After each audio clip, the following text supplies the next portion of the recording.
Oh, my bad. Ooh. I'm not ready. It's like, I'm not ready. Wait a minute. My fault. Got it. You got it. But we're all live anyway. Y'all ain't ready. Y'all ain't ready, but it's ready. You better be ready, because guess what? We live now. Yeah, so let's do our Okay, now I can commercials see first. everybody. Oh, hold on, let me get this stuff out of the way. Hold on. I was trying to position it where I can Just see go everybody. That's cool. We're gonna do commercials first. Everybody can sit up and we can post and do whatever we want to do. And they ain't paying for it, they can deal with it. True that. It's the PPC Radio Show. Send me some cable money. Cinda Williams, co-hosted by Shelly Shell Williams. All night long. DJ Kid Disco on the Grown Folks Radio. Yo. WGFB FM Radio. So are you ready? Yeah. How it used to be. Something for everyone. 24/7, 365. After these messages, we'll be right back. Listen, you only think you know Cinda Williams, co-host of the PPC Radio Show and the Melanated Morning Show. You've seen her in films with some of the GOATs. You may have even heard her sing her way to the top. You don't have to judge the book by its cover. You can get the book and read it cover to cover. I'm talking about Pink Panty Confessions by Cinda Williams, available in paperback and digital format in all good bookstores. I would probably look in Amazon. Pink Panty Confessions, the book. Hey everybody, it is Shelly Williams, host of Single on a Saturday Night. Make sure you follow us on Instagram at Single on a Saturday Night TV. That's at Single on a Saturday Night TV. Follow us on Instagram and we'll follow back. For the health and safety of our guests and team members, we're here for you. That means frequently deep cleaning our stores and wiping down carts and baskets after each use, reserving dedicated shopping hours for our most vulnerable guests, providing masks and gloves to our team members, and offering contactless shopping options through the Target app, like Drive Up and same-day delivery. We are here for you now more than ever, and your health and safety is our highest priority. Learn more at target.com/a bullseye view. New Dunkin' Refreshers. Vibrant fruit flavors like strawberry, dragon fruit, and peach passion fruit. B vitamins and energy from green tea. All under 200 calories. Order ahead via the Dunkin' app for a contactless way to order, pay, and pick up in the drive-thru. America runs on Dunkin'. Price and participation may vary. Limited time offer. Amazon is hiring near you. Earn a competitive wage and start as soon as 7 days. No resume or experience required. Health and safety are a top priority with all of Amazon's roles and sites. Amazon is taking precautions in their buildings to keep people healthy. Go to amazon.com/apply. That's amazon.com/apply. Amazon is an equal opportunity employer. Hey everybody, it's Shelly Shell Williams, Philly's Oprah, executive producer of Urban Expressions, Single on a Saturday Night, but I am a business, social media, and media coach. And if you're looking to show up on social media with a purpose, I have a course for you. Have you been struggling as an entrepreneur, trying to figure out how to get people to engage, how to get people to buy, how to get people just to see you on social media? I have just a course for you. Please go to ShellyShellWilliams.com to find out more.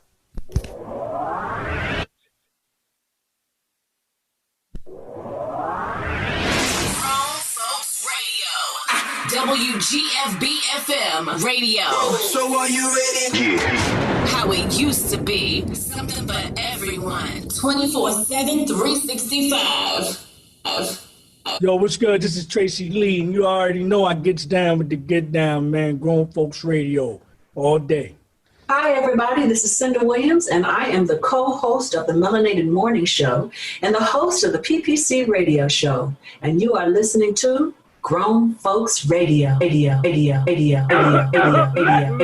myself. I am the legendary DJ Cool, and if I were you, I would keep my joint locked to Grown Folks Radio.com. They keeping you up on the latest everything out here. Don't forget the name, GrownFolksRadio.com.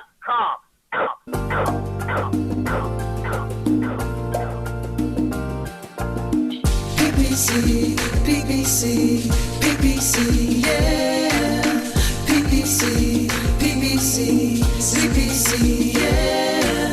Join me so we can grow together. Conversation, get that healing. Let them know what they're missing. Share with your best friend. Tell them come hear this, yeah. Don't you dare miss your blessing. These powerful lessons, true confessions, yeah. PPC, yeah. A powerful tool for you. PPC, yeah. A powerful tool for you. PPC,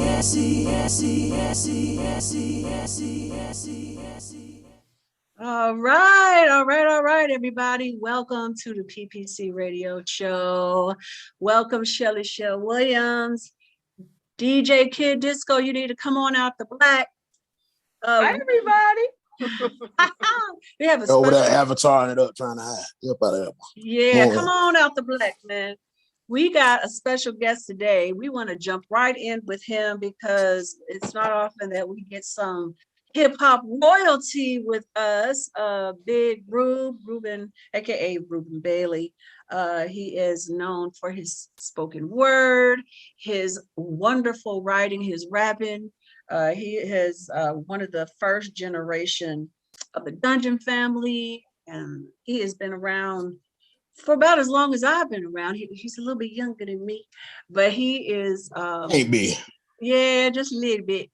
But he's really brilliant. And he came on to the podcast last week and blew my mind with some of his shining. He's just amazing. So since some of y'all haven't seen that or heard that, I wanted to bring him on this radio show like we often do. So welcome to the show, Big Ro. Yeah. Thank you very much. Thank you very much for having me back. Can you hear me? Yes. Can y'all hear me pretty good? Yep. You look good. Thank you. All right. I just came back from out of town. So when I went out of town, I made sure I got plenty of sleep, but I ain't had as I've been back. So I slept twice while I was out of town. Well, I'm glad. So I still be fresh for your show. Oh, thank you. Thank you so much. So let's dive right on in. So first of all, since many people that are listening now didn't hear the podcast, tell them a little bit. You're from Atlanta. Tell us something about your beginnings so they can get to know you from the start.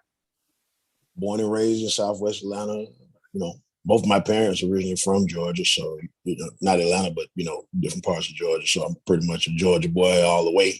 You know what I'm saying? And basically, people may know me from depending on your generation. You know me from Outkast, or you know me from Future. You know me from 21 Savage, or you know me from Offset or the ATL movie, or a lot of people just know me from one of the cats that's local around that way, because I do a lot of independent collaboration with independent artists. And so a lot of guys that may not even know me from anything else may know me from, like I got a buddy, C Black from Columbus, Georgia, all kind of cats. Dosky Wolf from down in Macon, you know what I'm saying? I work with anybody from Florida to Fenway, so it's like, Africa, Canada. I worked with a guy recently from New Zealand. And it was crazy because I kept getting mixed up when he was going to call me, because it's actually across the date line. So it was like yesterday when I was talking. Right. Yeah, I had to get used to that type of stuff. But it's real cool, and I just, I'm just, your average everyday guy that just kind of nosy. I like to know how stuff works, and I think about stuff, and then I can't help. And then I talk a lot, run my mouth. So once I figure it out, I'm going to tell you. It's funny. Guess what I found out? You know what I'm saying? Right. It's funny that you call yourself average, and I can understand how you feel that way, because I feel the same way. But I don't think most people don't speak the way you do about certain things. You have a lot of knowledge. And I know on the podcast you were saying that began with, really paying attention to your elders and being nosy and wanting to know. And not everybody cares to know. Most people, a lot of people just kind of just want to be told. But Well, it's funny that you say that, because most people are just fooling themselves. They be knowing. And my tagline is before all of my, stuff, usually I come in, it's me. I say, you already know what it is. I'm not just saying it be cool. You do already know what it is. That's why people always say, oh, I never thought about it like that. Or dang, I can feel, the reason they can feel it is because it was already inside of them. I'm just kind of giving you that little nudge, or maybe wording it in a way, or just giving you like that little reminder. The knowledge is there, you know what I'm saying? The cosmos speaks to you. You might not listen, but you hear. And it's in there, you know what I'm saying? Like, whether it's by osmosis, I call it cosmosis. It's in there, like you know what I'm saying? It's constantly talking to you. Some people try not to listen. They try to distract themselves with all the things, the material things we distract ourselves with. But eventually you're going to have to be by yourself, get quiet. You know what I'm saying? And even if it's a couple of seconds before you close your eye, boom, your mind, your thoughts, you know what I'm saying? And your brain is a receiver transmitter, just like a walkie-talkie or radio. Mm-hmm. So all these billions of people, that's why prayer works. You know what I'm saying? It's not magical, that's science. You know what I'm saying? It's if a bunch of people, if you got 1,000 people praying for you on the same thing, that energy is going to affect what they're, you know what I'm saying, what they're concentrating on. So I just be trying to get folks to kind of, we ain't got to all believe the same thing. We ain't got to all like the same things, but we all want the same thing. Everybody want to be happy. Everybody want to have a good life. Everybody want, love and stuff like that. Some people don't, but they're abnormal. That's a very small percentage. You know what I'm saying? People that like hate love or something, you know what I'm saying? That's very rare, but the average human wants the same things. No matter where you're from, we're more the same than different. So I just try to get people on that page, and it's not really about what I'm saying. It's kind of about more of what I'm bringing out of who's listening. You know what I'm saying? I might say that's the original definition of a teacher, right? I suppose so, yeah. Right. Teacher is not a person that teaches you something you don't already know. They're just bringing the knowledge out of you. Right. You already know since we're all connected, we all have the same universal knowledge within us. Mm-hmm. So then my question to you then is, why do you think that this country is so polarized, and that the different, it seems like people are viewing the world from two or more completely different set of eyes. Why do you think that's so? Well, you know what I'm saying? We have narrow perspectives sometimes. And the things that we consider to be important or to be, or to matter, a lot of times don't really matter in the larger scheme of things. And we kind of like miss what's going on. It's kind of like, the left hand not knowing what the right hand's doing. And that's how, and that's a system that's been set up to fool a lot of people, but you allow yourself to be fooled, because like I said, you can feel it, you know it, you know what I'm saying? And it's kind of like, this guy gave me an example one time. He said, I'll show you something. There was a white guy on an airplane. He said, you see that Coca-Cola can? I said, yeah. He said, what did it say? I said, carbonated water, high fructose corn. So he said, no, I said Coca-Cola. Now, which one of us is wrong? Right. You know what I'm saying? Neither. It just, I can't see what he's looking at. He can't see what I'm looking at. You know what I'm saying? We can't see everything. That's why we have to come together and put our heads and our knowledge together and trade ideas, even if we don't have the same beliefs. If we all come together and have dialogues and speak to each other, we gain a much larger perspective as a whole. It's kind of like when you go somewhere and they have like 1,000 TVs making one big screen. They couldn't fit that picture on one screen. But if they put all those TVs up there, they can get a real big picture. So if we take all our minds and come together, we don't have to believe the same stuff. We don't have to know the same way. That's the beauty of it, the diversity. We don't come from the same walks of life. And we can share with each other all of our beliefs and knowledge. And it doesn't have to be a disagreement or a difference of opinion. It doesn't have to be something where it turns into a negative or argument, which turns into war and hatred and all the rest of this stuff. That's the beauty of it. Mm-hmm. One of the most exciting things about anybody who's trying to gain knowledge is being wrong. Right. Scientists will tell you they get more excited when they're wrong than when they're right. Mm-hmm. Because that's a chance to find out something new. So it's not about right and wrong. I think it's about sharing perspectives and just kind of letting each other know that we're more the same than different, because people fear the unknown. So if we're less unknown and more open, then you won't have that fear, which is all that drives this. All this craziness is just driven by fear. Ruth, how do you get quiet? What do you do I know, like I be up late at night when nobody else up. okay. And sometimes I just kind of get in a zone where I'm just kind of just in my mind. And then I'm a visual person too. Sometimes I might just be watching something or whatever, and images and different things. It's just the way my mind works. Like a bunch of stuff kind of comes together to me. Like I say it's like Legos, but it's kind of like a jigsaw puzzle or whatever. And the slightest little thing, I don't know if it's just for me training my brain or that's just the way it has always been. Like everything, it makes connections with all kind of little stuff, especially words.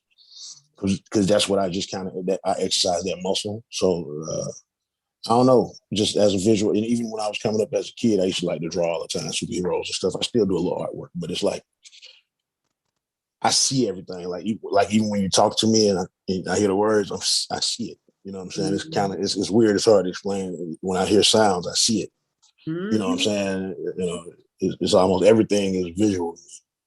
Even tasting food, like, you know what I'm saying? Like smells, it puts an image in my mind. You know what I'm saying? So when and I have to try to communicate it. That's all. So when you're quiet, that's when you're inspired for the things that you write? Sometimes I'm watching TV, playing games. It depends. I kind of like just go with the flow. Like Bruce Lee said, be like water.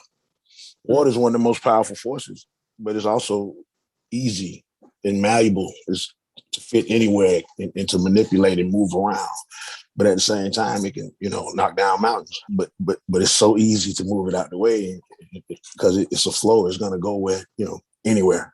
You know what I'm saying? So it's kind of like, and then it's an essential thing for our existence, for life, for just for us to be here. So when you think about the flow of like water, and we mostly water. So if we could realize that everything is kind of fluid in the universe, nothing is actually solid. You know what I'm saying? The entire universe is just kind of a motion of particles and waves moving, constantly moving. Nothing ever sits still. Nothing ever, from nanosecond to nanosecond, things are always changing. I'm sitting here, my hair's growing right now when I'm talking to you. You know what I'm saying? Like, but we think because we don't see it, obviously, it doesn't exist. I've actually had cats say, that can't be right because I ain't never heard of it. I said, bro, come on. I said, repeat that again and listen to yourself. Like, you know what I'm saying? Like, you can feel the universe of shit you ain't never heard of. Excuse my language, but you know what I'm saying? Like we so self-centered. We think that if we don't know about it or if we don't believe in it, that it can't be true or right. And that's just, that's like ultimately ignorant to me to actually think that, basically reality stops without you. You know what I'm saying? Yeah, it's crazy, I wanted to say hi to you from Michael Dunn, Organized Noise. He wanted to say hello. He's worked with you before, and Joel Davis has had a lot of comments. He's really agreeing with a good deal of what you're saying.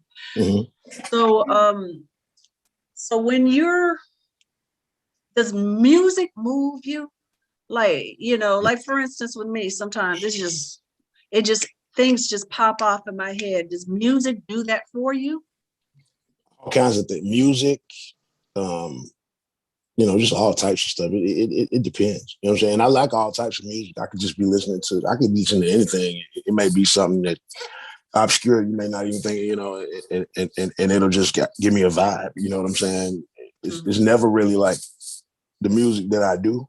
I'm rarely listening to that per se.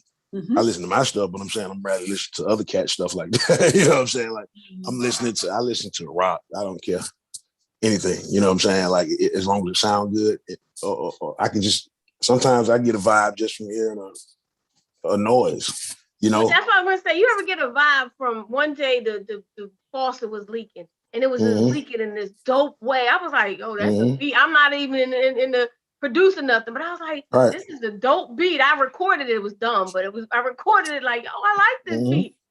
You ever do that? Yep, sure have. You know what I'm saying? That's why when I was a kid, we used to do all that beatboxing and stuff. We learned how to make that little water dripping sound because it was dope. You know what I'm saying? Like ceiling fan going around, sometimes that chain will get hitting on that bad boy the right way. You know what I'm saying? I done heard trains rolling by. We used to go down to the country when I was a kid and trains be rolling. You hear it coming from a long way. It's like, hey, you hear that? Like it's crazy. You know what I'm saying? And it's like, like I said, everything has a vibration. You know what I'm saying? That's kind of what, like, if you ever heard of string theory in physics, it's basically saying that everything is basically like made out of these cosmic strings, and they vibrate. And in reality, it's basically based on those vibrations: light, sound, gravity, energy, smells, taste, everything is a frequency, a vibration. So, like, even when you're smelling something, they used to think it had to do with receptors, how they were shaped, but they found out that now it's not about that, because like cyanide it smells like almonds, because the receptors aren't shaped the same. If it was, almonds would kill you.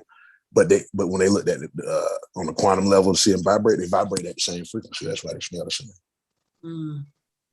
So your nose is actually listening. You know what I'm saying? I think it's in our genes too. You know, it's memory. Everything, the entire cosmos, everything in creation is just vibrations and frequencies. It never stops vibrating. You know what I'm saying? So it's kind of like one big symphony of sound. I don't even want to say sound, because it's not really descriptive enough, but a vibration of a cosmic vibration. And the thing is, the more harmonious it is, the more beautiful it is. When it starts getting to where stuff don't fit, that's when we run into all these problems. That's what I believe in. I actually made a beat inspired by a rainstorm and the compressor from the deep freezer. I'm dead serious. The way that compressor was buzzing. I can feel that. It's like, girl, get up. I've actually done that. It was raining.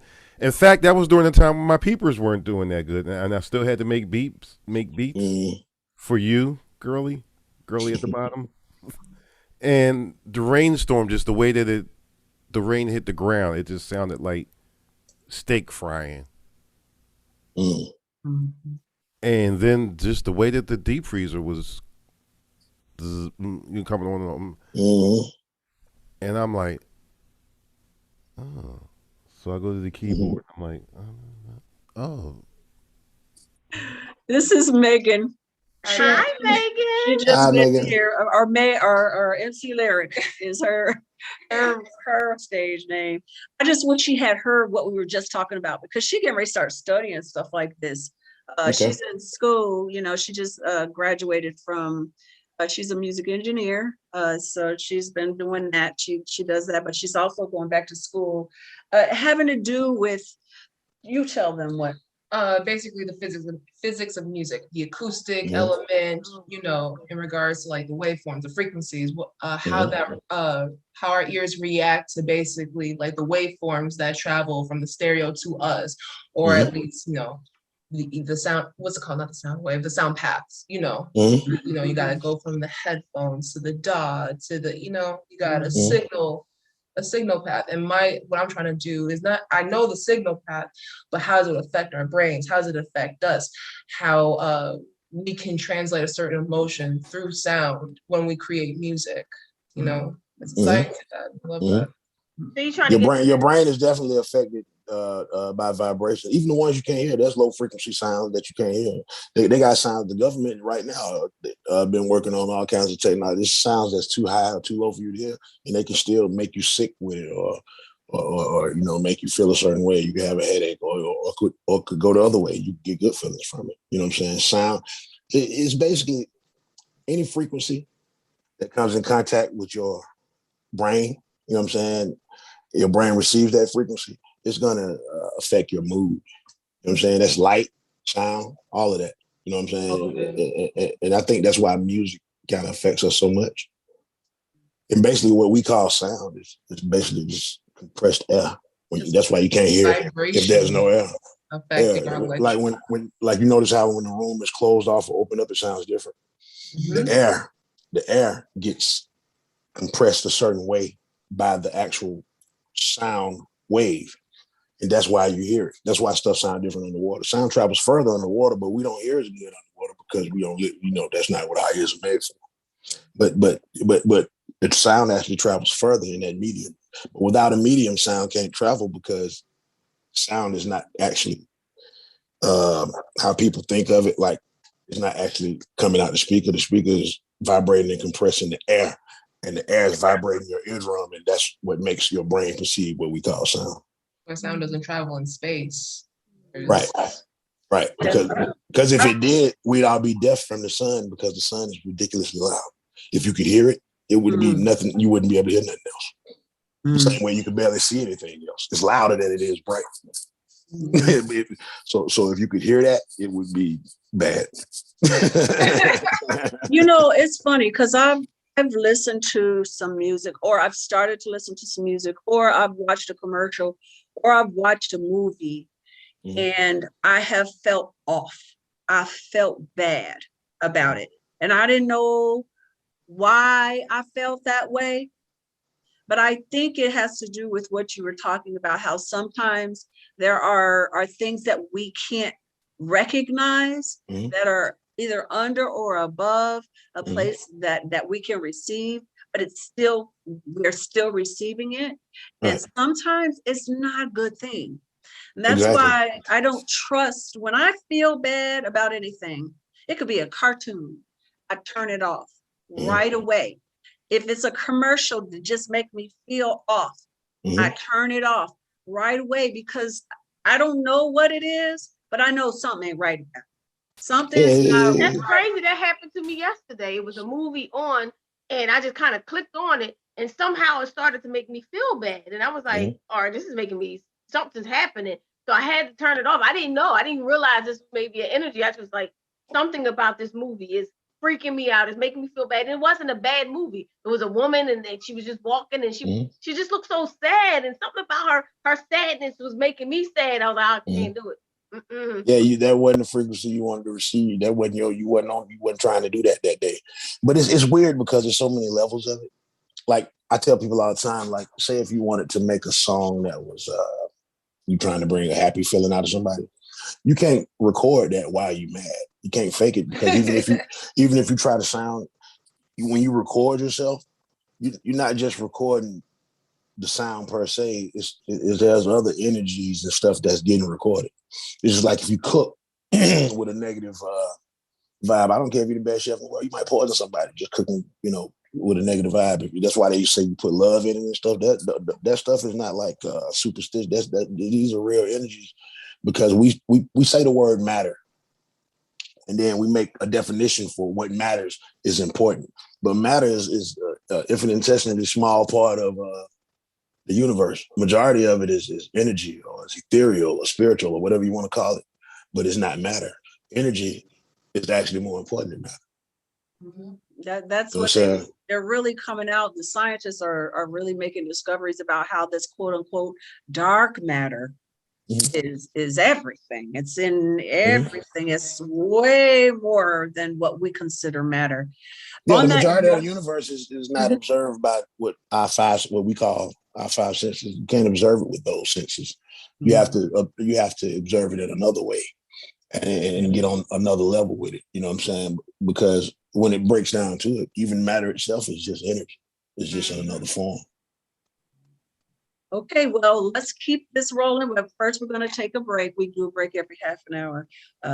So we're going to take a commercial. It's been a half hour already? Wow. Yeah, it is, right? Right? It goes fast. So we're going to take our little 3.5-minute break right here, and we will be back with the PPC Radio Show with Big Rube. It's the PPC Radio Show, hosted by Cinda Williams, co-hosted by Shelly Shell Williams. All night long. DJ Kid Disco on the Grown Folks Radio. Yo.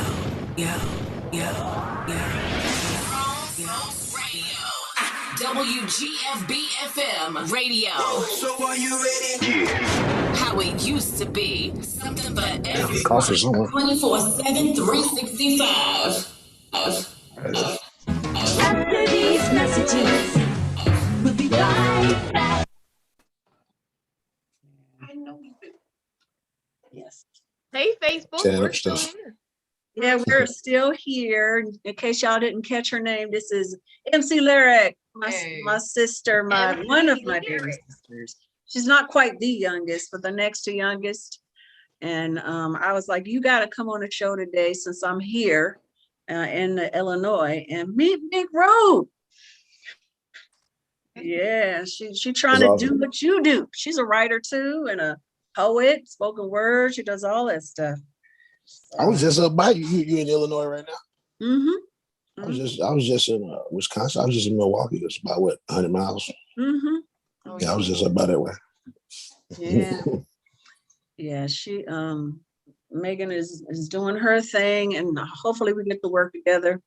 I know So some that's of our awesome. You know what I'm saying? The best to you, and just like I say, just focus all those energies on everything you want to do, and just kind of because really is. I hate to be corny, but like Morpheus said on the Matrix, your mind makes it real. Yeah. You know what I'm saying? If you truly, you know what I'm saying, believe it and don't let nobody, you know what I'm saying, put that doubt in your mind, can't nobody stop you. And the show is easy to allow people's their opinion, outside opinion to affect what you're thinking, because everyone got an opinion. Let's all upset. Everyone got gas holes. Opinions are like gas holes. Everyone got one. Yeah. And as humans, we kind of crave to be a part. Yeah. We're social. You know what I'm saying? But as evolved and intelligent humans, we have to understand where instinct cuts off and intelligence kicks in. You know what I'm saying? You can't let archaic or outdated instinct that you don't need at this point, you know what I'm saying, take over from your intelligence that works better than that particular. It may have come from a place where it was something we needed for survival and for happiness and to grow. But as that gets weaker, something else gets stronger. That's why I say we constantly change. And there are things, there are instincts that we have now that back in the day, if you acted on those instincts, would be totally normal. But now it would be like, what is wrong with you? You know what I'm saying? Like just because you had that thought of that instinct, as an intelligent thinking person, you weren't supposed to, just go there. You got to think first. So, but that's just latent. It's left over because in the scheme of things, it happens fast in the scheme of creation. But as far as what we consider to be passing time is very, very slow and barely noticeable. So sometimes we don't realize where things come from. You know what I'm saying?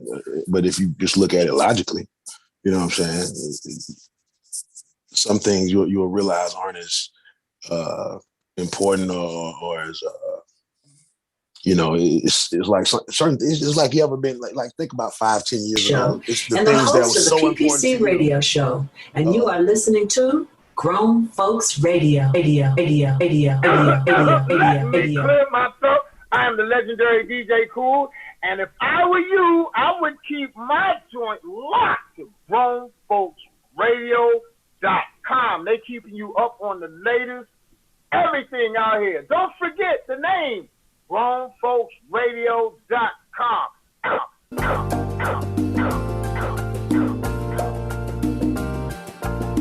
PPC, PPC, PPC, yeah. PPC, PPC, PPC, yeah. Join me so we can grow together.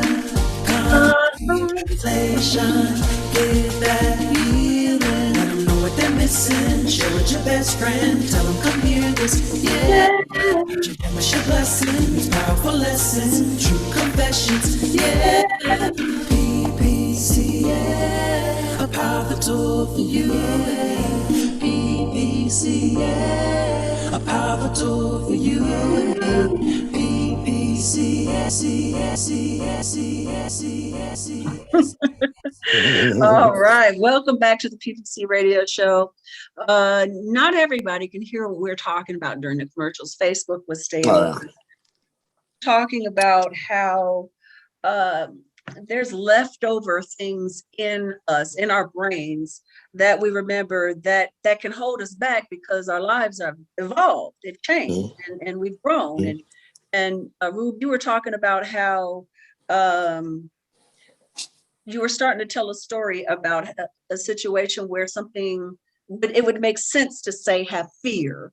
it would make sense to have fear back in the cave days or whatever when we were running from lions, but we don't have those same issues anymore. You want to go back to what you were talking about? Well, we have instinct, and those instincts were there so that they would help protect us in a situation where we didn't have knowledge of what was going on. And those instincts were cultivated, through evolution. But as we started to pass down different knowledge, become more intelligent, stuff like that, certain instincts become obsolete. Like racism is a byproduct of tribalism, where you had to, if they didn't look like they were from your tribe, it was legitimate, stay away from them because, we don't know nothing about them. But right now, that's, we know better than, the way that we think about the way that certain ethnic groups and all the rest of this, which I hate to say because there's no such thing. It's only one race. We are Homo sapiens. So, the way we look is like the way people dress. You know what I'm saying? Like this is like a suit. You know what I'm saying? This is not us. Just like we was talking about the energy and stuff earlier. This is a vehicle for us to interact with this level. But what I was saying was, imagine everybody's been through this. There are things that were so important and you thought was the end of the world 5-10 years ago. That same thing right now, whatever. You know what I'm saying? But it's the same thing. That particular thing or issue or whatever it may be is exactly the same thing. But you don't give a damn about it now. Why? Because you changed, not it. So if it's not important there, it wasn't important there. Not enough for you. If you like, man, what was I tripping on about that?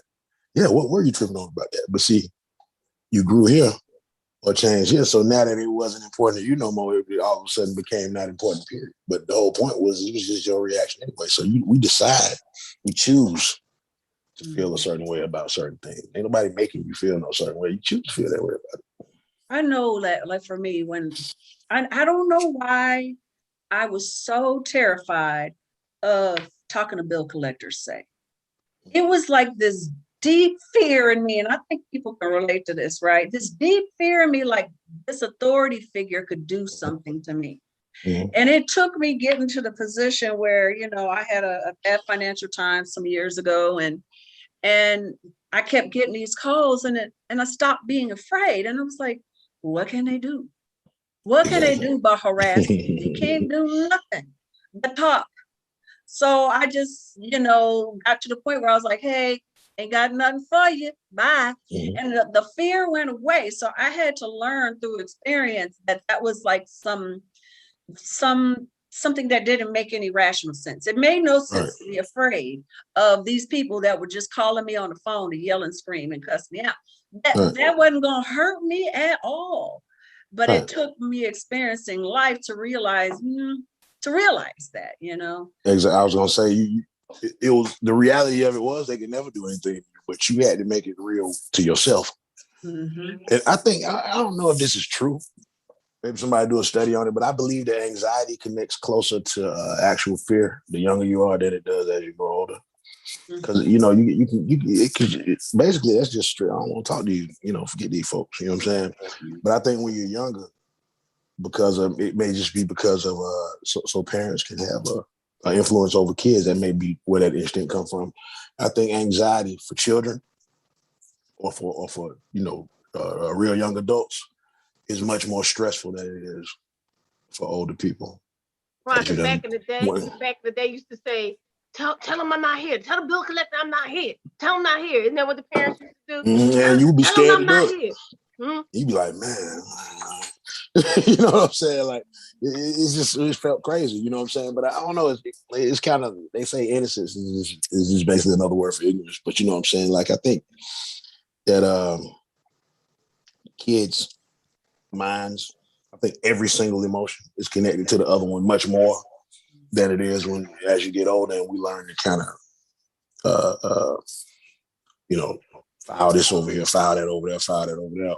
Or it may just be, like anything else, you may just be, you done been through that and you kind of just realize, like, hey, you know what I'm saying?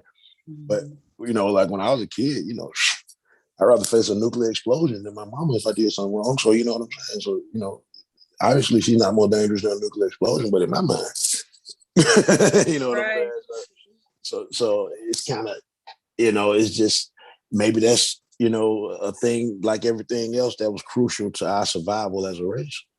Because the kids just didn't give a damn, you know what I'm saying? I was looking at something one day, I think it was The Sopranos, and they was like, man, you can't even physically restrain your kids now. They call the police on, they call us. She was like, well, we got to do something, because if she ever finds out that we can't do nothing, we effed.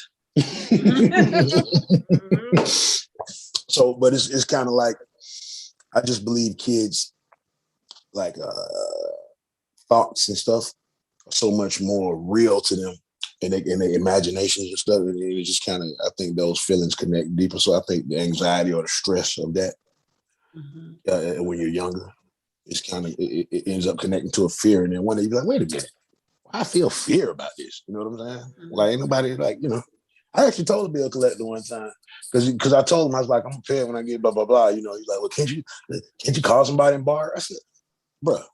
I tell you, I said, hey, I'm gonna call somebody and bar it. I said, it ain't even your money. It wasn't even this company. Like, y'all done bought it, you know what I'm saying? You started getting small mess. I tell you what, come to my house and get it with a pistol like a real nigga on the phone. Don't call me again. Don't call me again. Because guess what? He's not gonna come to my house with a damn pistol. That's why he called me on the phone now. You know what I'm saying? And I still tell them that if you get the bill collector and it's like, oh, well, I don't know you. Who are you? Well, I no. Basically, what happened was you're saying that you bought this contract. Okay. Well, I tell you what.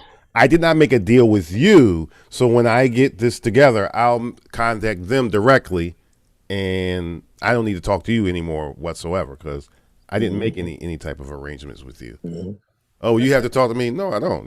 That's changing. To Rube's point, when you're young, it's that anxiety is so much bigger, because I think it's that authority that has been instilled in you by your parents. If you have those kind of parents today are different, you know what I mean?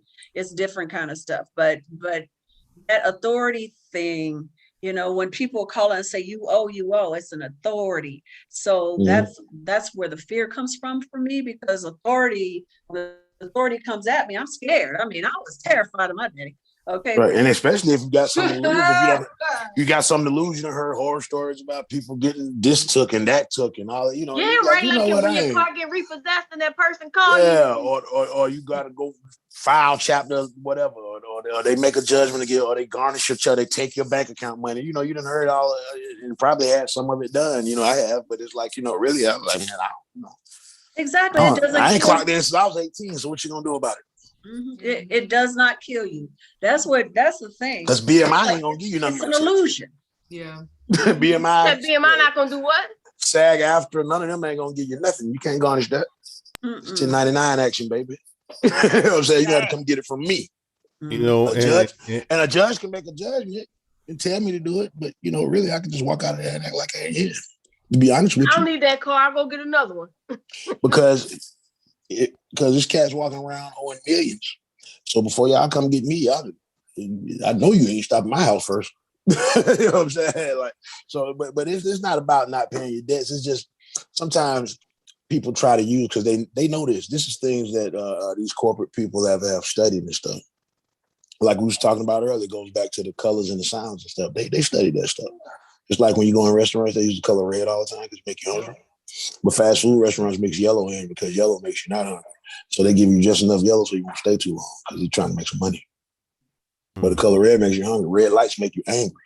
Put red lights out, like have something like a studio or a club. Put red lights in there. You don't get fights and stuff. Put blue lights in there to calm down.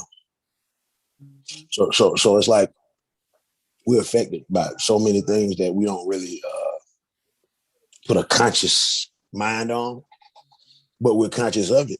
It's just in our subconscious. It's just like anything else. When you're driving around, think about how many things you're actually paying attention to.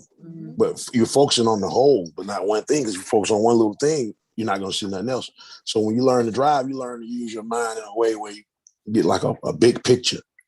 But then when they teach you how to read, you know what I'm saying? It's like, bro, y'all underestimating the intelligence of the kids, because really a kid's supposed to be able to be like, take snapshots of the page and read it later in his brain. It's like a buffer. And But once if you can I got to drive and you agree can with, see all this stuff going on, why you can't stand up and read one without, thing I do agree with Rube with, I would have rather afford a brick in the wintertime than to have to face my mama. Yes, sir. And I done did some dirt, and I know I got caught. Oh, like, oh, I be like, no, I didn't be like, don't even, no, I ain't trying to, no. and you know she on her way home and be off the bus Ain't in no number about I can 15 reach your minutes. mom at. Nope. I used to sit on the porch, knowing I'm going to get it, because we can see the bus stop. No, she ain't on that one. She ain't. Yeah, man, it's You know? crazy, man. Yeah, I had a white mother, so it was a little different with her. But my father, Right. my father, that's another story. Daddy struck fear. And then it's not even about what they do. It's just about them, because I got a cousin, I got an uncle, my favorite uncle who passed. And my cousin, he's like my brother. He was like, man, because he ain't never raised his hand to nobody, but he's like, he'll lecture you to death. So he's like, man, I'd rather get a whooping or something. Yeah. And his lectures this dude coming with, like, man, he be like, man, don't do that. Don't come with them lectures. Like, it's like they rather get a whooping because they didn't get them. You know what I'm saying? But they felt like when he gonna make you stand there and listen to what he got to say and all that, that was just murder to them. But it's like, I don't really think it's per se what they're doing, as much as the fact of that you did something that you weren't supposed to do, and they're gonna, you know what I'm saying, be disappointed or whatever it is, find out about it. So I think in your subconscious, I believe that you're thinking you don't want your parents to be disappointed or know you did something wrong. So it's not really about what they're gonna do to you, it's just about them finding out, period, I believe anyway. Or the lecture is like they go over and over. That's my mama's lecture. Go over and over, like, and you want to say you saying the same thing over and over again. I get the point. I can't change back what I did, but she keeps going and going. It's like, but you Multitask. She lecture you while she whooping at her. Did I tell you not?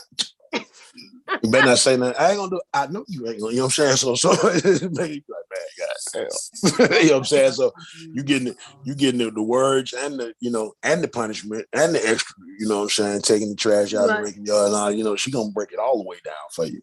And tell you she did it because she loved you.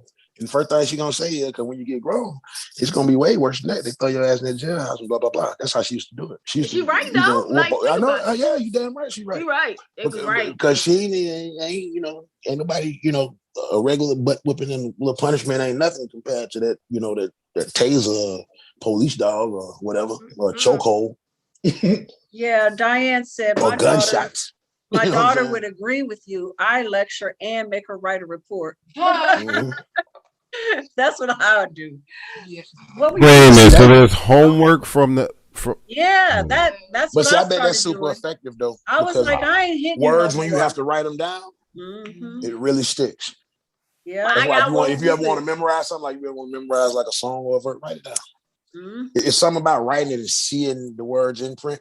It makes it stick. So having to do that, that's why they used to have to make you write. You try to cheat and go, I will, in school and stuff. Like, man, I ain't about to put the write long this I down there. You put the one line, you go cross them. Yeah, you have to write it like they'd be like, right, I will not talk in class 200 times. You'd be like, let's stop playing. It's elementary school. They're like 30 sheets of paper. I went further than that. I would tell my daughter, okay, I want you to write about what you did, why you did it, how it's going to affect you, how it affects our family. I want to hear what you think about all of it. That's worse. Right. Oh, that's what I'm saying. I knew what you were saying. I was using it's a much more simplified example, but everybody didn't have to do it. But I'm 49 and I still remember doing it. So I know she remember writing the reports. You know what I'm saying? I remember writing, I would not talk in class. Right. I like the report better than I would have much. Yeah, that's what I'm saying. I would have much rather have, because the repetition is what kills me. That's like that's why I don't do animation. I love drawing, but I ain't doing animation. I'm not going to draw the same thing over and over again. I will make the character up for you. Give him an origin, a name, a backstory, make them up for you, put them in a nice pose, but I'm not going to draw that same stuff 50,000 times. This is not what you have to do. That repetition, I hate that. I just can't. I'm not. That's not me. I like to be a little bit more diverse. That's why I prefer movies to theater, because I don't want to see the same lines over and over again for 5 years, 8 times a week. I get bored. I mean, I can create different ways to do it every time. But it's like after a certain amount of time, give me a new line. I want a new movie. Give me something different to say, because I have said this in so many ways. Every night you open up. Therefore, whereas, why did. Exactly. I think a lot of actors go through that. I think that's why a lot of people start. It may be going good. It may was nothing. People's coming to see it and they be like, I'm just going to do something else. Not because it's bad, but, just as a person.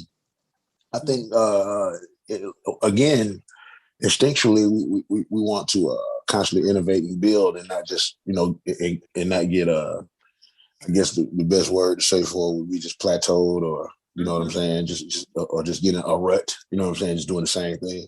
It doesn't have to be a negative thing. It's just that I want to do something else now. You know what I'm saying? And I think that's within us. And that's what kind of makes each generation, from generation to generation, improve upon the last. That's an instinct. I think that God gave us a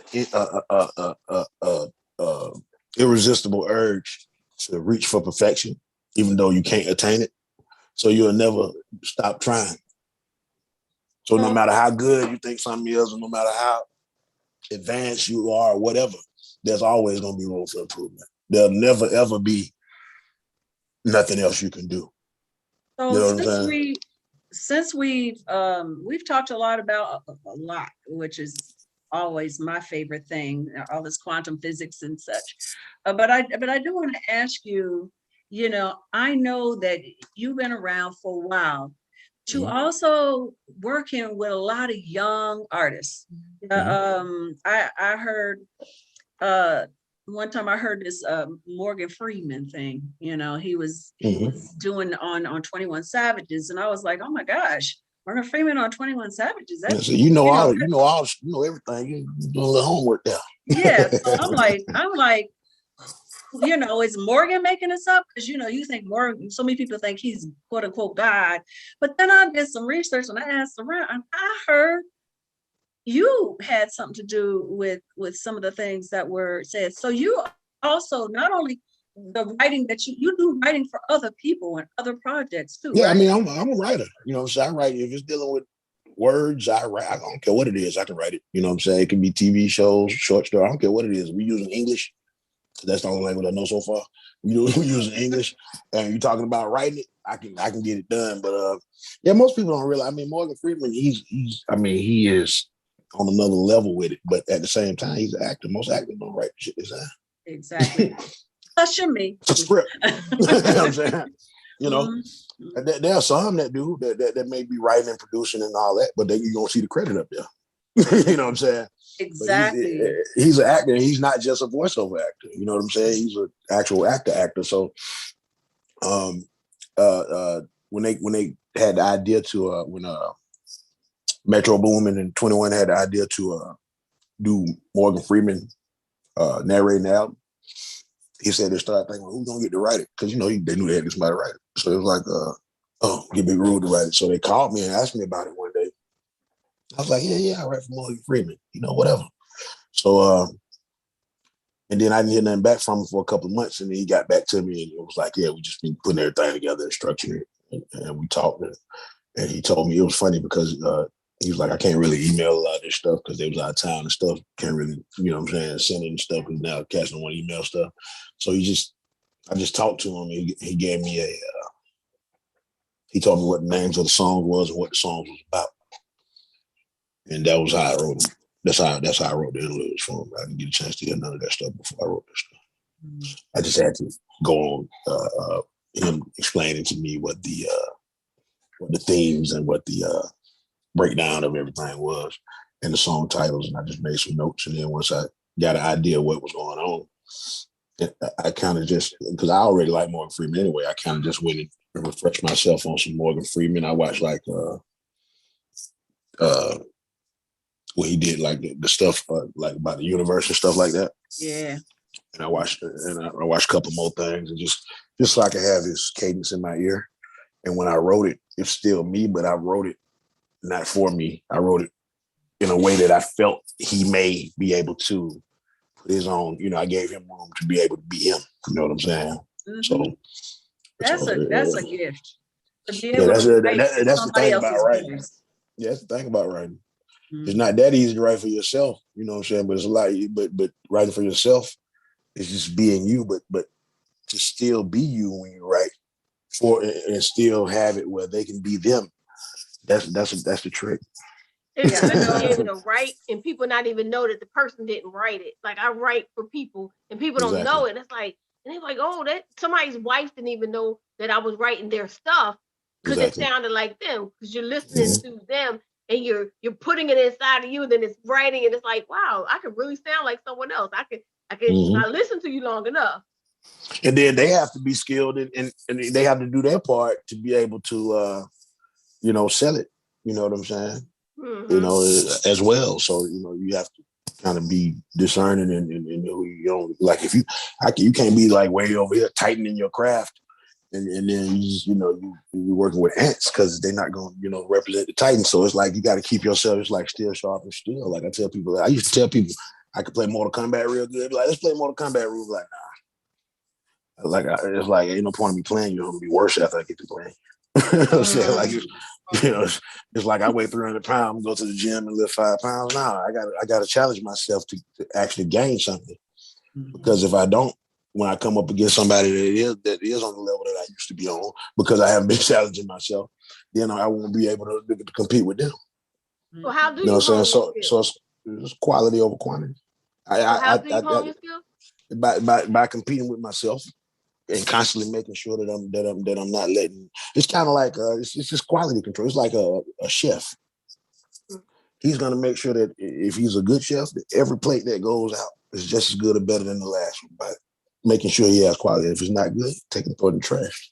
You know what I'm saying? Because anybody can make nobody's perfect, but you got sense. You listen to it, or if you cook something, you tasted it, or you know what I'm saying, whatever. Like you didn't taste it before you served it to somebody. Like, you know what I'm saying? So, if you're writing or whatever, you read it first, or if you're recording or whatever, you heard it first. So you just got to be real with yourself. Welcome to you the know what I mean? Folks Radio World. Eddie. 10 a.m. to 12 noon. He grooving over there. Co-host the Melanated Eddie. Thank you. All right. On that note, that's the perfect timing to go to commercial. And another 30 minutes. I'm sorry, I'm a talker. No, that's good. We want you to talk. That's a radio talk show.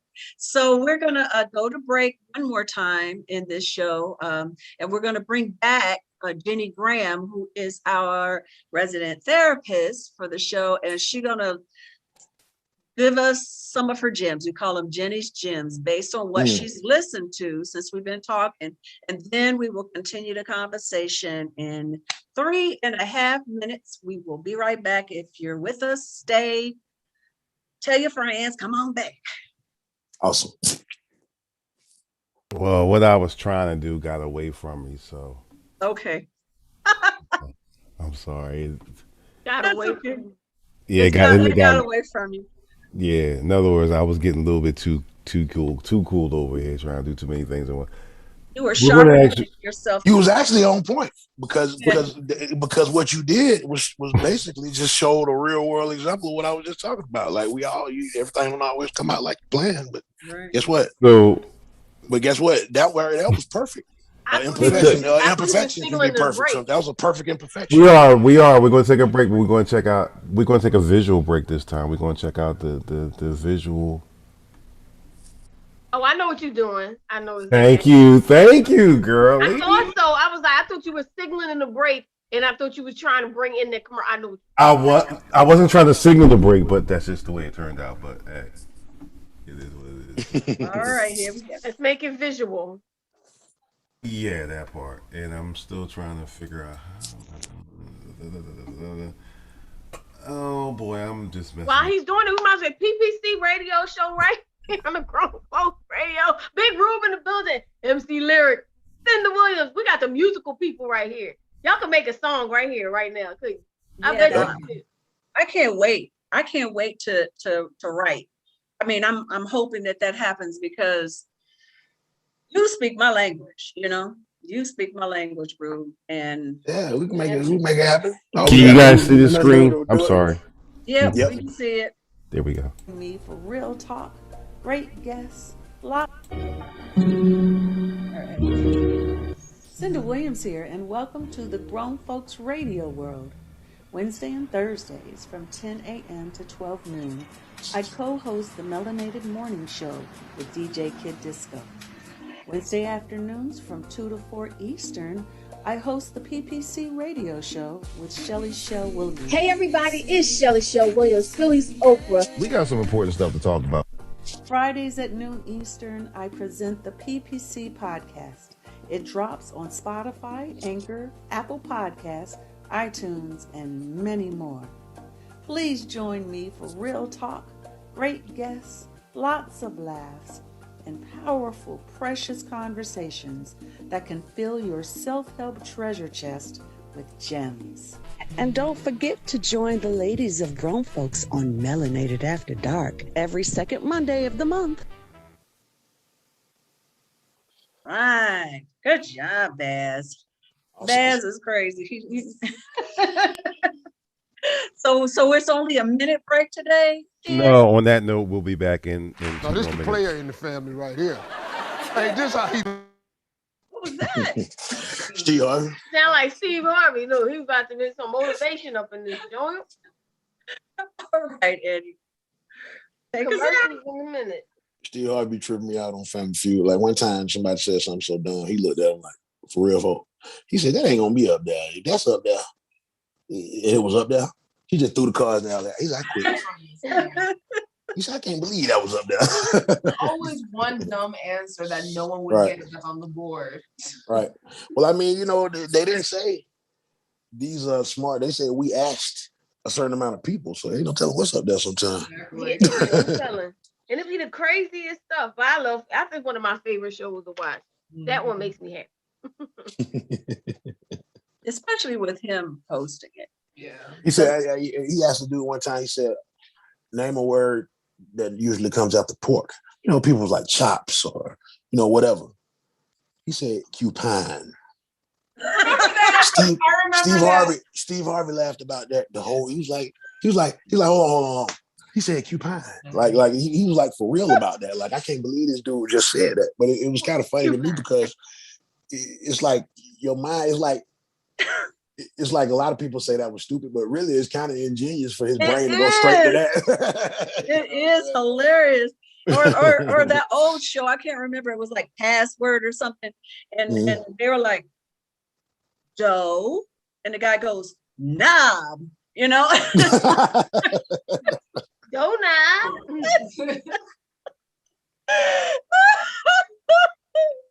Yeah, for him, donut. Oh my God! I would laugh hard at that. I would laugh really hard at that. Long ago, or like that time I told a story last week when the guy was like, "You own a radio. You own a magazine. You own a magazine." And I was like, "No, I don't own a magazine."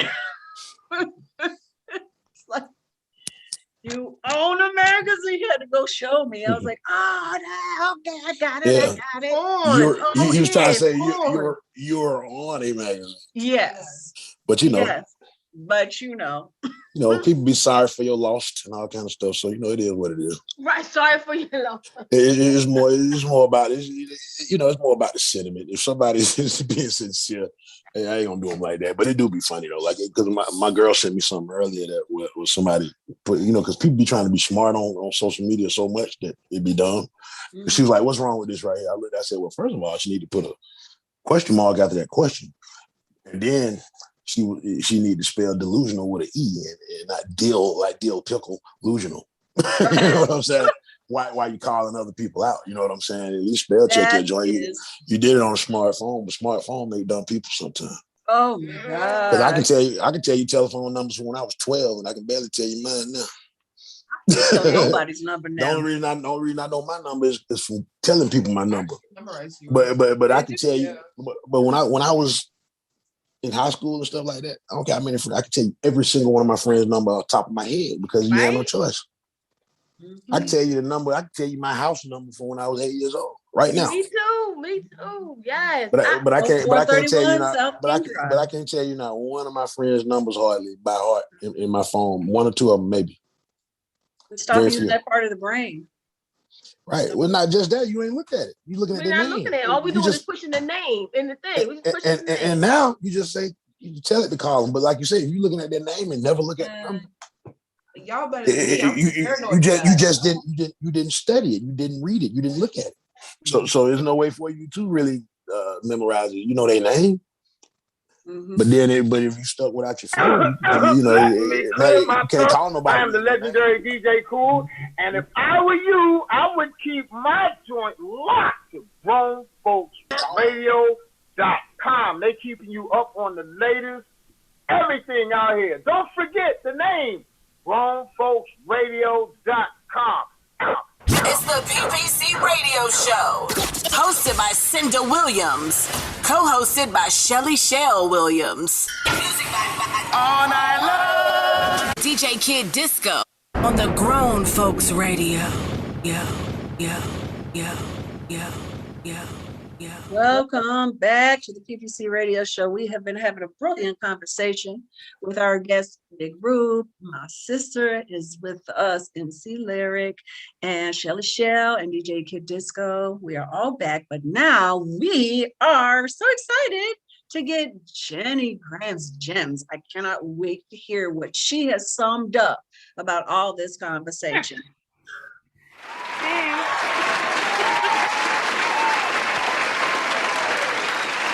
Thank you.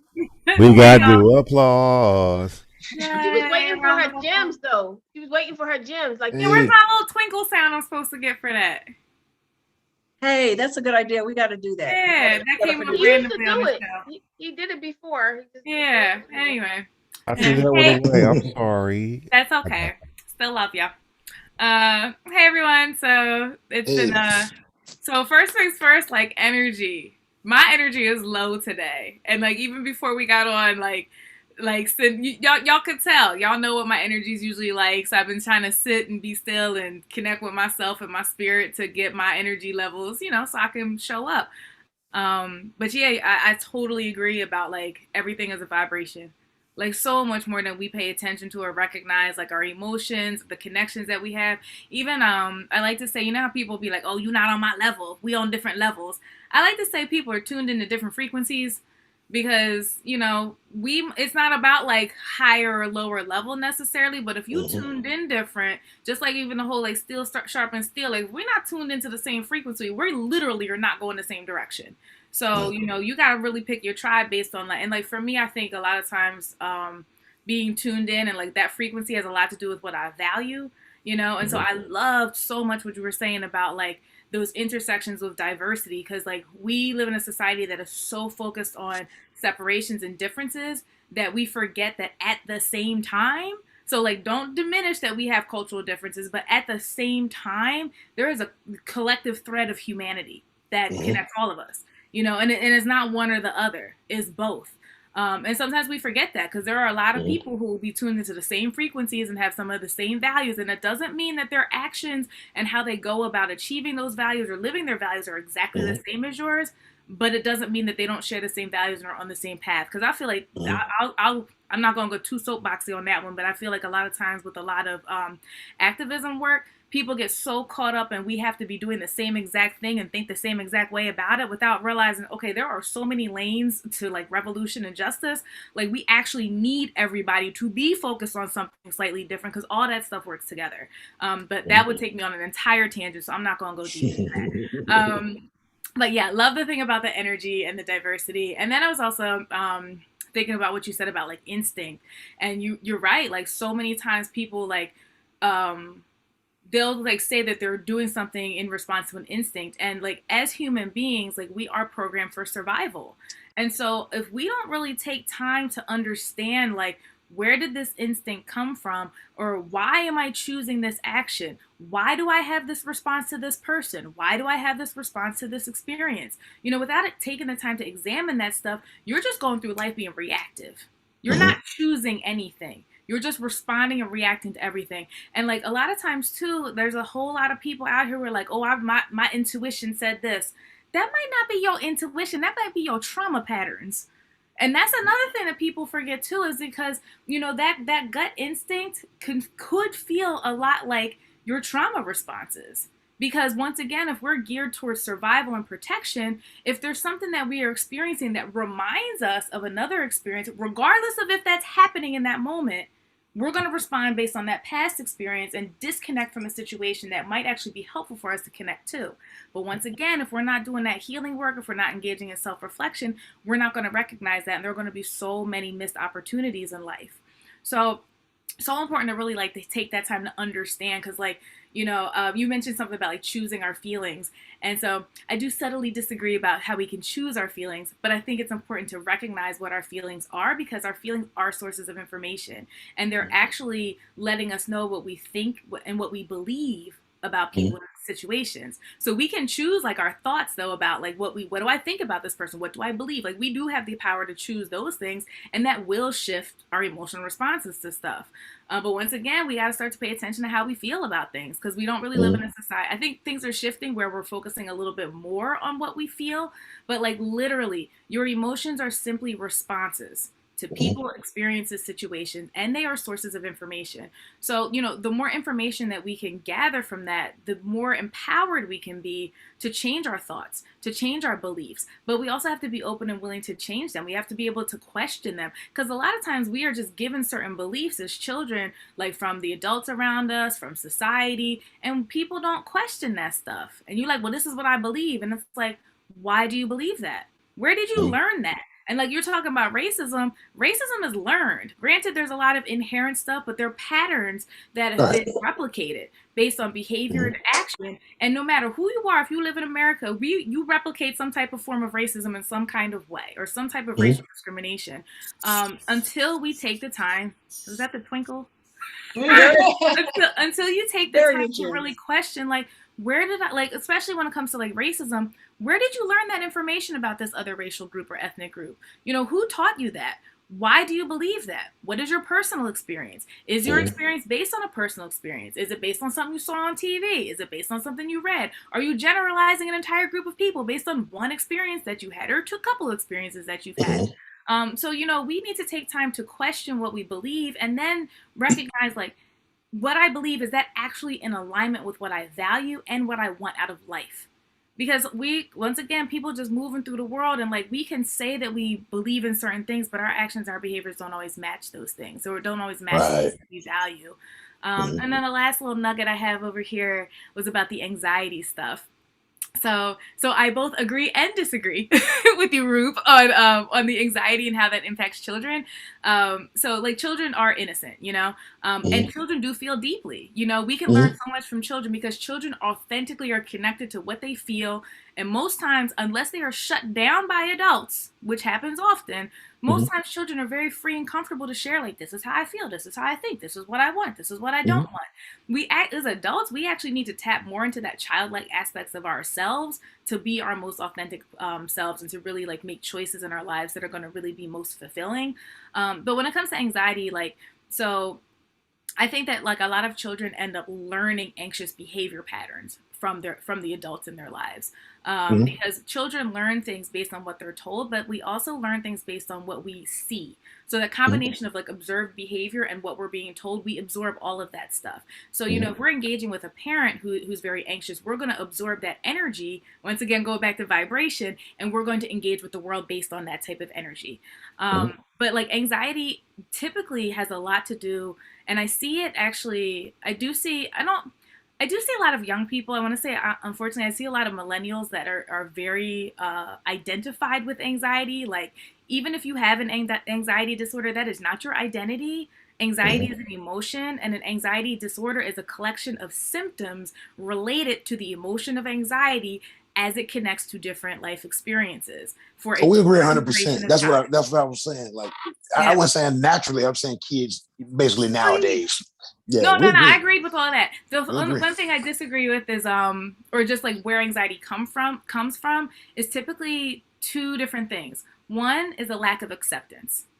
If I'm not accepting people and situations as what they are, I'm going to be anxious because I'm trying to fight reality.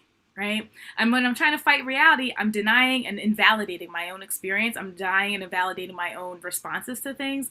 So when we're not living acceptance, and I always say acceptance doesn't mean that you agree with something. It doesn't mean that you co-sign. It just means I accept that this is actually happening. That is all that acceptance is. You are not agreeing with it if you don't agree with it. And then the other thing has to do with, energy also, and accessing joy and being present.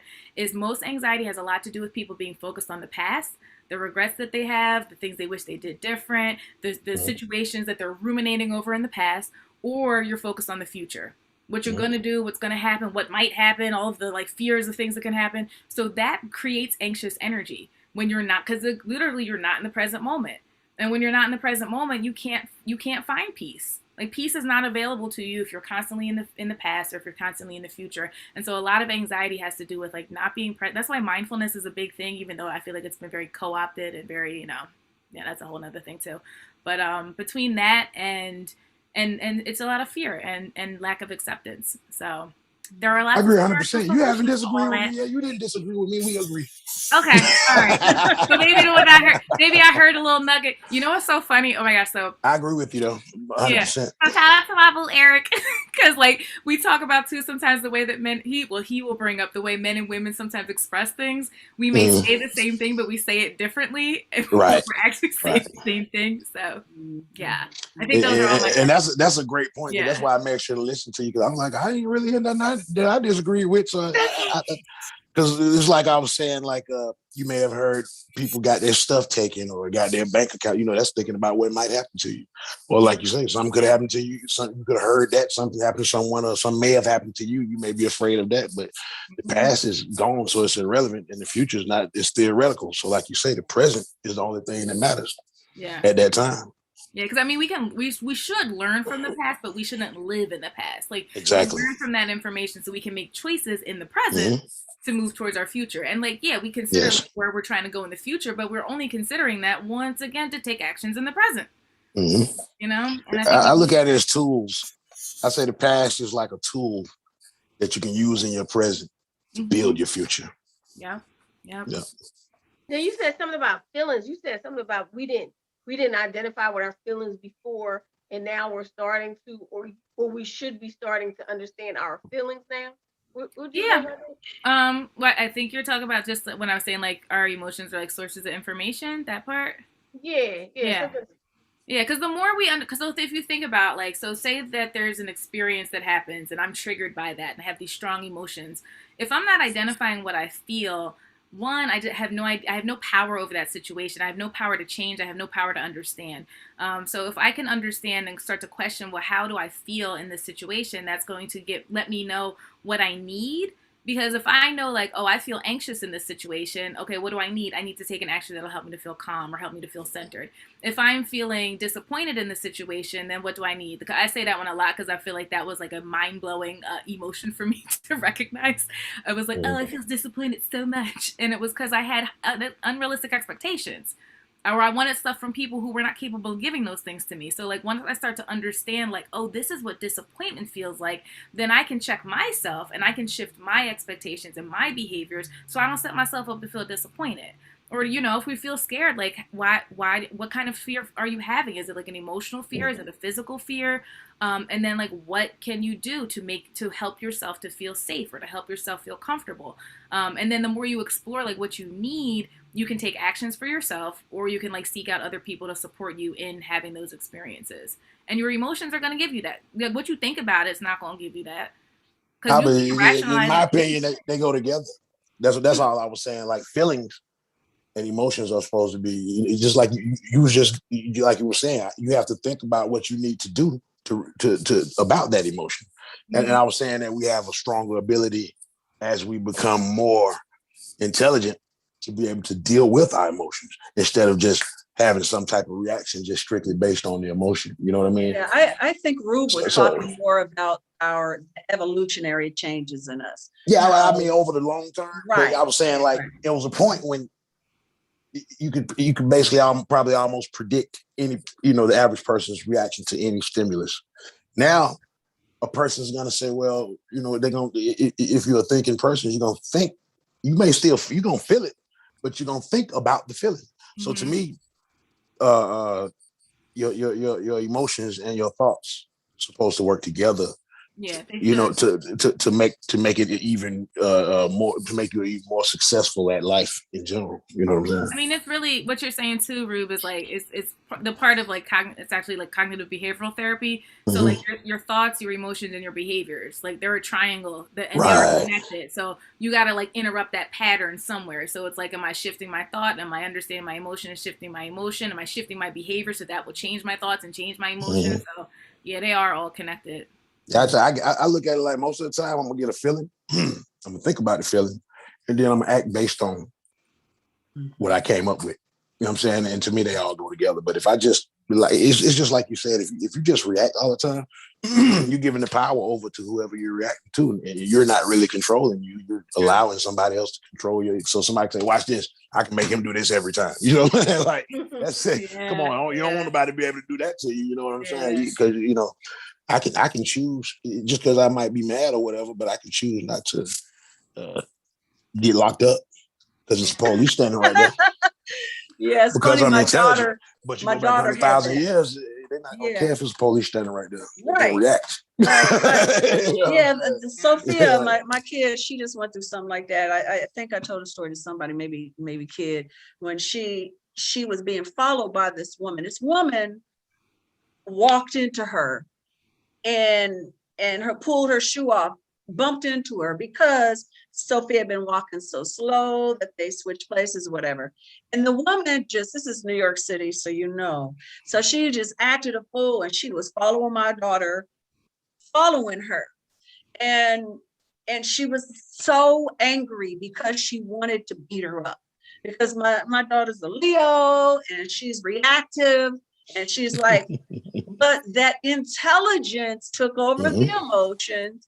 And she was like, I'm in school, I'm doing well, I have a plan that I'd like to see happen. And it's not going to happen if I'm brawling in the middle of Manhattan. So I'm going to pull back and I'm going to let this woman get her vent. And then I'm going to go home and call mommy and vent, you know? She's 19 now or 20?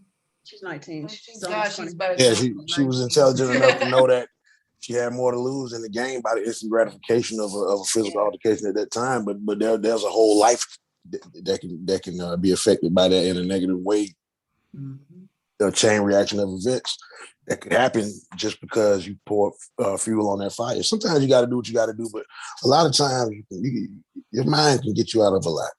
You know, and that too is like because she paused. She didn't react. She had the feelings, and then she paused long enough to think about it, to think about the impact, and then she chose her behavior versus just reacting to something.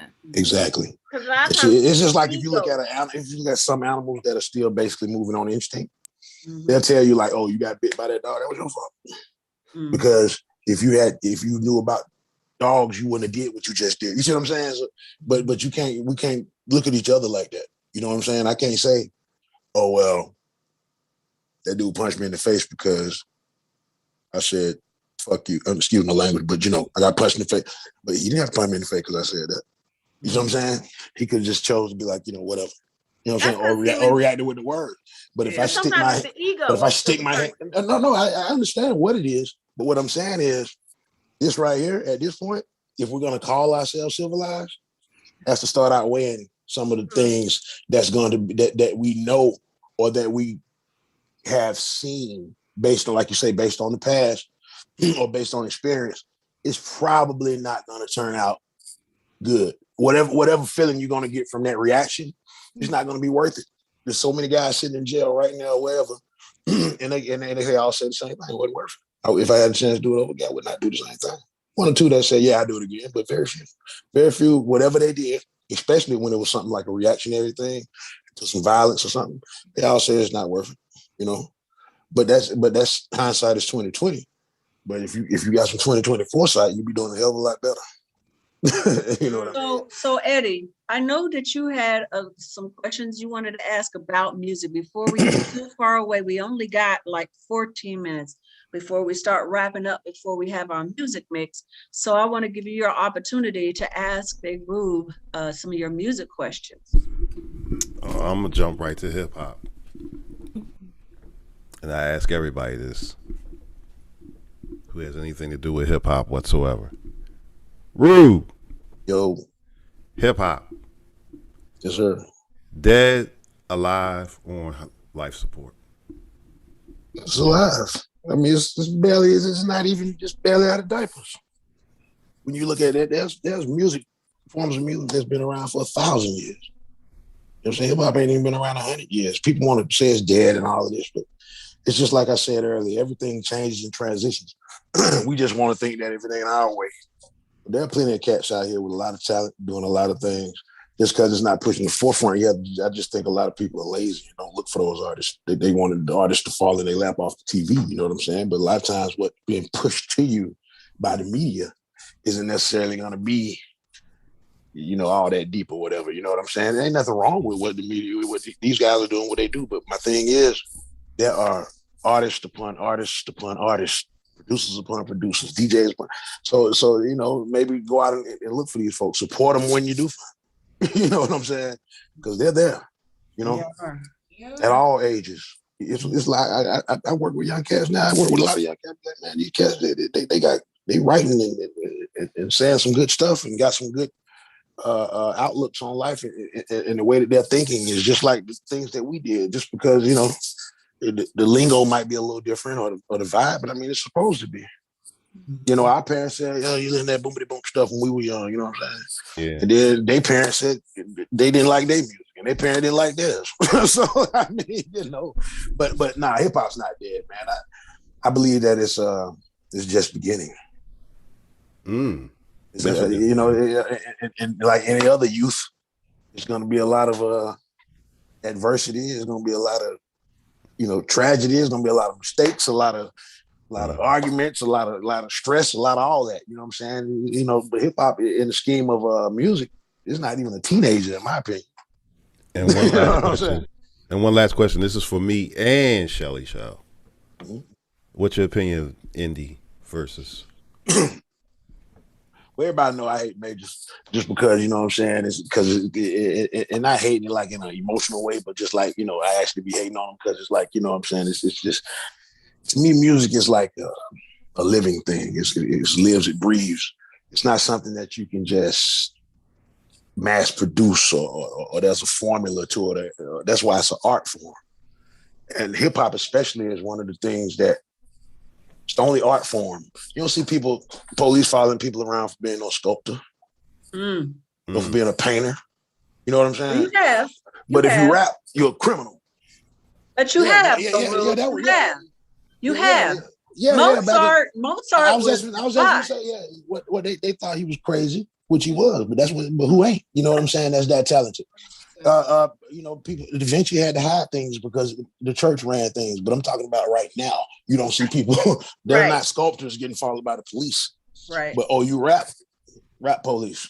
You know what I'm saying? Oh, you sell dope, you rap. Why I gotta sell dope because I rap? Maybe I rap. You know what I'm saying? Dope. Just because it's cats that sell dope that do all kind of stuff. Maybe rap is my dope.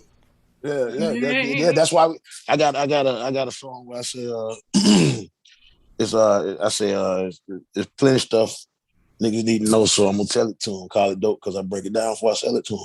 You know what I'm saying? Like it's like that's slang. You know what I'm saying? But my point is, I got dope and it gets you high, but it ain't gonna fuck you up. And it ain't gonna kill you. It's gonna get you high here. You know what I'm saying?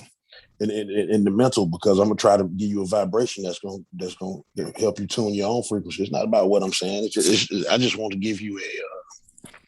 Basically, it's like Superman. Superman can't save everybody. I don't care how super he is. He's a symbol of what you can be, not of what he is. Not about what he is. He can't do it for you. It's like anybody else. It's Jesus and whoever else. None of those, no one person can do it for everybody else. But one person can inspire others And if we don't have that feeling to believe that, you wouldn't have people like Martin Luther King and Malcolm X. What if Martin Luther King said, hell, my little one opinion ain't gonna do nothing, and decided not to say nothing? You see what I'm saying? Think about that. So it's like I think it's actually in us inherently to believe that one voice can affect change. Because if we didn't actually believe that at our core, that one person would never step up. And when one person step up, what happens? A multitude get behind it. You know what I'm saying? If it's right, and it's right on time. So a lot of times, that's like I said, that's why my tagline is, you already know what it is. I ain't telling you nothing you don't know. I'm just trying to, I see the spark. I just want to just like ignite it into a flame. That's all. I mean, what you're saying too is like, there's a reason why certain artists aren't mainstream, because they are bringing a vibration and a certain level of thought and critical thinking and analysis that, people want and need, but they don't want the masses to have that content. They don't want the masses to have that vibration. It doesn't make the bottom line what they want it to be. Exactly. Because they don't care about you. They don't care about it. They don't care what it is. To be honest with you, just being as far as the machine of corporate, structure, if that bottom line is where they want it to be, they don't care what it is. True. Or who they will promote positivity if that's what's selling. So if we so at the end of the day, it's the audience that controls it. Support it. So we support. If you go out and buy, don't spend your money on the ignorance and spend your money on the good stuff. And guess what corporate's gonna do? They want more of that because that made money. Period. So they want these folk making money. So my bottom line would be, like Shelly always says, support indie, because you can control. So we go out and support indie, and everybody, all those parents and all those people say, I don't like the way music is today. If they went and found an artist like a Del P, who's in Philadelphia, Del P is a positive artist. So if everybody went out, supported Del P, make his numbers be in the millions, then the big labels will say, hey, this is working. We need more artists like him. If we all did it, and that's how it's going to work. We don't realize the power. It's like, have you ever we're like the wondered number why? one consumers. We have so much power, but we don't recognize that. Exactly. Have you ever wondered why men on the average are taller than women? Why? Because women like tall men. So tall men. So tall men. Tall men. And it's not about evolution. It's about propagation. Tall men propagate. A man that was stronger and tall propagate their genes more. The same reason the human race is getting smarter, because now women like smart men, so they propagate their genes more. Women control the shape of the human race. Period. It started. We started out matriarchal where women ran everything anyway, and then somewhere along the line, it got out of control, and men started being like using physical aggression. That's when all the war and all the rest of that. That's why we don't know who built pyramids and stuff now. But if women, now that women, you can't just be like, just taking and making them do. Now that y'all have a voice again, and you can control your bodies and stuff like that. Y'all shape the human race. Period. I used to have this thing where women say, why do I keep running into these same dudes? Because you keep these same dudes. Making another one of them. You keep making them. You're making them. You're manufacturing them. Stop getting with these dudes, and them dudes will disappear. Amen. That's true. Women control the shape of the human race. We have way more influence. Y'all are the conduits from the spiritual to the physical that bring a being into reality. So, and that being is affected by who his parents are. So whoever you choose to be with, there are going to be some, and there's an argument for nurture and nature, but there's going to be some level of effect, whether or not it's people that don't even know their dad walk like and talk like him. You know what I'm saying? We were just talking about that. So part of who your child is has to do with your choices you made and I'm not trying to in any way, I don't want women to think I'm trying to in any way blame anything negative on them. I'm just saying even the positives.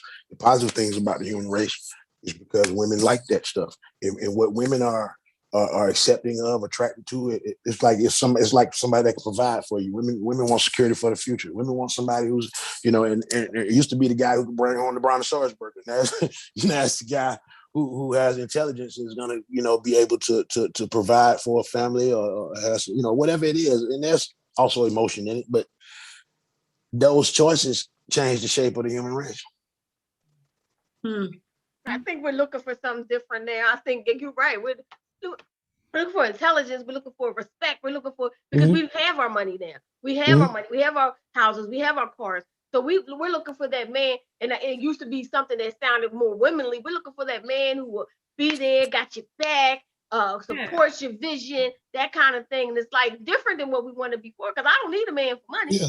And we either have to get with the program or we're gonna die out. Yeah. The ones who won't get with the program are gonna be less and less and less until they're not there anymore. You know what I'm saying? But you're right though. Women gotta stop choosing them knuckleheads. I mean, because most of us have all been there. I know I've been there too, choosing them knuckleheads. But then we're saying that that's okay. It's okay for you to be like that. It's okay for you to not have the ambition. It's okay for you to do whatever you want to do. I mean, you do what you want to do, but don't complain to me about it. You know what I'm saying? Don't ask me why you met something. Don't ask me why dudes just like that and I ain't like that. Like, I don't know.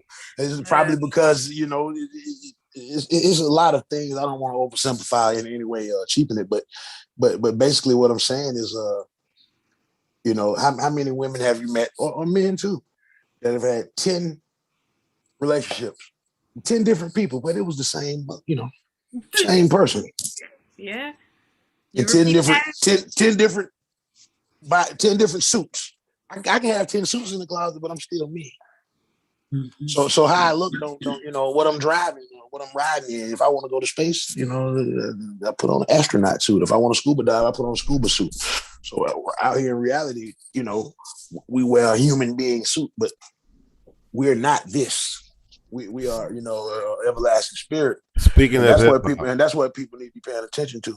Instead of speaking of hip hop, I'm going to quote. Speaking of hip hop, Sam, what would you just say, Big Rube? I'm going to quote Digital Underground. All around the world, same song. Mm-hmm. And to speak to what she said, to what Jen said earlier, basically, we do have all kind of cultural differences and whatnot. But as far as human beings go, and that's out of any life form on this planet that's, you know, basically like a complex life form like us, we're much more the same. I don't care how far you go, then we are different. It's just that we're concentrating on the wrong. We're worried about language, how somebody dressed, the food they eat, all that old shit. But as far as the core of a human being, we have much more similarities with each other than we do differences. Some real basic stuff too, like I was talking about, like with trauma stuff, like every human body has the same exact response to trauma, regardless of what the trauma is. Exactly. We all have the same, like heart racing, the increased blood pressure, the shallow breathing, like it's always the same because we're humans and that's how our bodies just respond, you know? Right. And I think it's connected again, like I think, see, to me, everything is, like I say, like it's a harmonious type of thing in nature. Our spirits is really what's providing that vibration. The body is showing the reaction physically of what we're feeling in our spirit, or however you want to say it, in your soul, in your energy, whatever you want to say. But the brain is a physical. That's physical. See, people, it's like people say mental disorder. They think that's different from physical, but it's not. There's nothing wrong with your mind. It's your actual physical brain most of the time. Yeah, if there's nothing physically wrong with your brain, it may be some other issues that probably come from things you went through. But if somebody get brain damage, right? Yeah.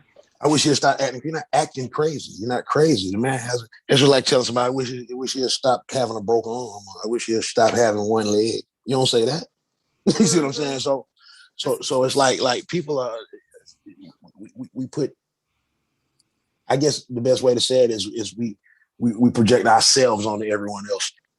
So we think about somebody said that. I would have meant this when I said that, so that must be what he meant. This is how I would have handled it, so that's how they should have handled it. You know what I'm saying? But that's the beauty of it. Everybody's not you. If it was, it wouldn't need but one month. You know, it'd just be one dude. Why would if everybody was the same? That'd be whack. True.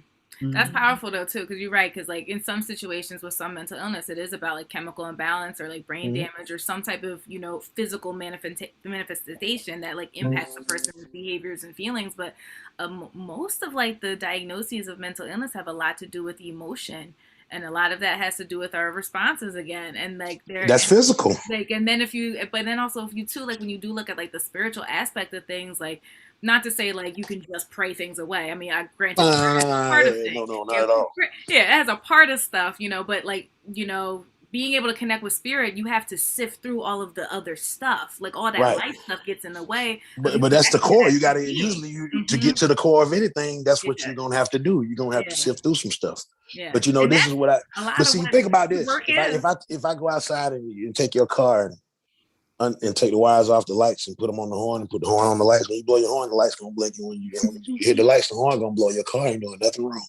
Mm-hmm. It's sending the signal where it's supposed to send the signal, but the wires are wired wrong.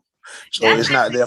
So inside of somebody's mind that has a mental disorder or whatever, if you could get inside their mind, in my belief, I don't know because you can't get it, but in my belief, they don't know that it's like, okay, imagine like people who have something like whatever, it could be like Parkinson's or whatever, and their mind is sharp as a tack. The thoughts are there.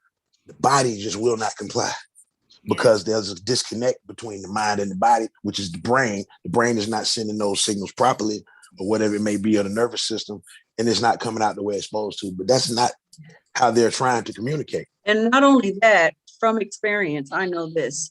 They think that you hear what they're saying. Exactly. They think that they're being, you understand. You the one tripping. You're the one that's tripping. That's what they think. Because what makes reality? Mm-hmm. Your mind. Exactly. So if my mind, if I'm making sense in my mind, and you're not, it's not me, it's you. Exactly. And that is so when people call people crazy, it's no such thing as a crazy person. Mm-hmm. People are not crazy, they're outvoted. Exactly. That's exactly the truth. And on that note, we're going to wrap it up because we want to get to our music mix. So thank you so much, Big Roo, for this big conversation. Thank you for having me on. And appreciate it. Please, can you tell people how to contact you or to support you? You catch your boy on Facebook. It's facebook.com/Big Rube DF. On Instagram, it's Big Rube ATL, and on Twitter, it's at Big Rube. You can holler at your boy. You know what I'm saying? It's, if you want to email me, it's Ruben Bailey, RUBENBAILEY @gmail.com. And that same RUBENBAILEY with a $sign in front of it at Cash App. That's what I'm talking about. All right. So I'm serious. Let's support him. Everybody that's listening, support. ACL? Yeah. Yes. It's a simple equation. If you like it, support it. Exactly. If you don't. Exactly. And that's how you get to stay independent, by people supporting you the same way you support those people pushing it down your throat. Mm-hmm. Exactly. Support it. All right. So since you're speaking, Shelly, tell them what's up with you, how to reach whatever you want them to know. What's up with you, Shelly Shell? No, catch me on Instagram at Shelly Shell Williams, and you can find out everything. We'll post everything at Shelly Shell Williams. Yay. MC Lyric. Now she looking for work, y'all. She's an engineer, so give your information. Okay. Find me on Instagram, m.c.lyric, LYRIQ. DM me right there. All right, Jenny. Hey, Jenny Graham, life empowerment coach, art therapist, and the CEO of Trauma Free University. So if you're interested to learn more about our art therapy services, my individual coaching program, coming soon, I'm going to have my workshops that will show you our rapid revelations method, which will tap into your subconscious mindset using creative techniques. So you can check us out at www.traumafreeuniversity.com. We are on Instagram at traumafreeu_9. So for those of you who may have followed me in the past, it's a new IG. So new IG, Trauma Free You. Well, if you still type in Trauma For You, we'll still pop up. But yeah, refollow us if you were following us before on Instagram. All right.